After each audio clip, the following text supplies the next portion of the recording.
दोस्तों आपके परिवार में अगर राशन कार्ड है तो ये जानकारी आपके बहुत ही ज़्यादा काम की होने वाली है, क्योंकि इसमें आपका फ़ायदा और नुकसान दोनों हो सकता है। देखिए, सरकार एक नया अपडेट लाने जा रही है।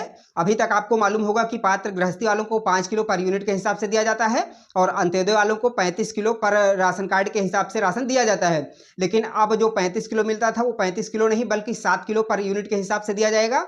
यानी कि अगर आपका अंत्योदय वाला राशन कार्ड है और वहाँ पर जितने भी सदस्य होंगे उनको 7 किलो प्रति सदस्य के हिसाब से राशन दिया जाएगा। लेकिन हाँ, अगर आपका जो कैलकुलेशन है वो 35 किलो या 35 किलो से ज़्यादा हो जाता है तो फिर आपको ज़्यादा नहीं मिलेगा। यानी कि अगर आपके परिवार में 5 सदस्य होंगे तो 7 किलो के हिसाब से 35 किलो राशन दिया जाएगा। लेकिन वहीं अगर 5 से ज़्यादा होंगे तो आपको ज़्यादा नहीं मिलेगा, फिर भी आपको 35 किलो ही दिया जाएगा। लेकिन अगर आपके घर पर कम सदस्य होंगे, 5 से मान के चलते 2 होंगे, तो फिर आपको सिर्फ 14 किलो राशन ही दिया जाएगा।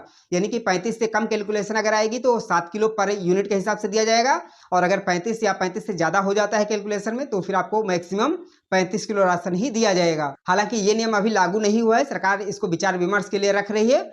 जनता से फीडबैक मांगा हुआ है, अगर उसका रिस्पॉन्स आता है तो हो सकता है कि आने वाले समय में ये नियम लागू हो जाए और फिर आपको राशन इस प्रकार से मिलना शुरू हो जाए। आप सरकार के इस अपडेट को पसंद करते हैं या फिर नहीं करते हैं, कमेंट में अपनी राय जरूर दीजिएगा और ऐसे अपडेट्स के लिए हमें फॉलो और सब्सक्राइब जरूर करिए।